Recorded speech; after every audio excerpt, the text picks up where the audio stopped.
Examen qu'une analyse sanguine.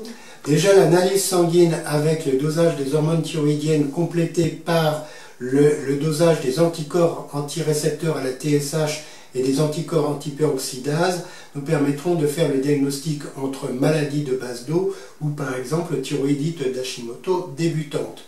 On demande également classiquement une échographie de la thyroïde pour rechercher l'existence de nodules, pour rechercher de signes en faveur d'une maladie de base d'eau comme une hypervascularisation. Il n'y a pas d'autre examen complémentaire à demander de première intention. Lorsque le médecin a des difficultés pour faire un diagnostic pour cette hyperthyroïdie, il pourra être amené à demander en deuxième intention une scintigraphie thyroïdienne qui montrera, en cas d'hyperthyroïdie pour maladie de base d'eau, une hyperfixation. Traitement de l'hyperthyroïdie.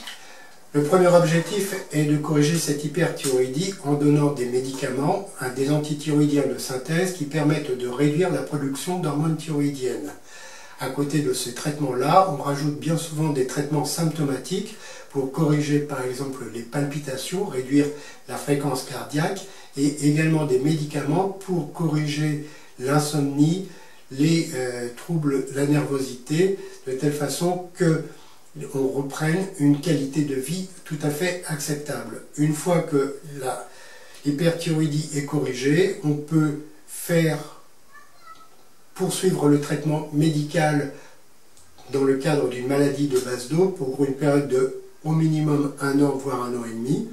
Dans le cadre des nodules toxiques, on peut décider d'une intervention chirurgicale ou éventuellement la poursuite du traitement médical.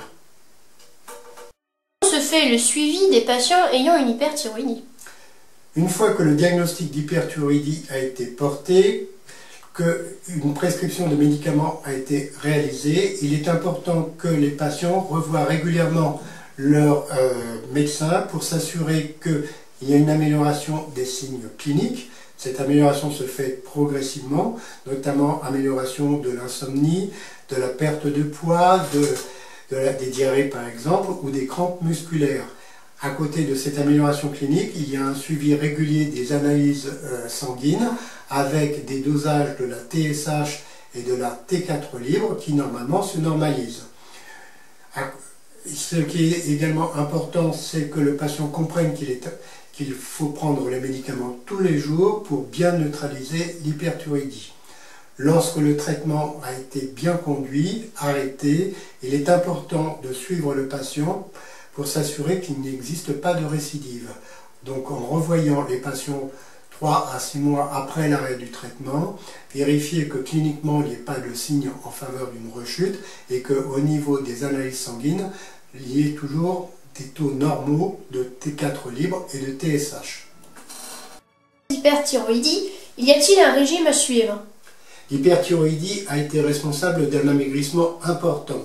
Lorsque l'on corrige l'hyperthyroïdie, il va y avoir normalement une reprise du poids. Donc il va être important de bien respecter les règles alimentaires, c'est-à-dire de ne pas avoir d'excès d'aliments gras ou sucrés pour que la reprise du poids se fasse progressivement avec également une reprise de l'activité physique pour qu'il y ait plus de muscles et pas d'excès de graisse ni de rétention d'eau.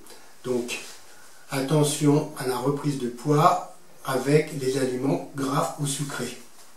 Comment éviter la survenue d'une hyperthyroïdie? Il est difficile de répondre à cette question puisqu'on ne connaît pas toujours la cause des hyperthyroïdies. Ce qui est important, c'est qu'on sait que le stress, par exemple, favorise l'hyperthyroïdie, qu'une alimentation équilibrée, riche en iode, favorise le fonctionnement de la glande thyroïde et que l'exercice physique également favorise le fonctionnement de la glande thyroïde. Mais on ne sait pas éviter la survenue d'une hyperthyroïdie dans le cadre, par exemple, d'une maladie de base d'eau ou d'un nodule toxique.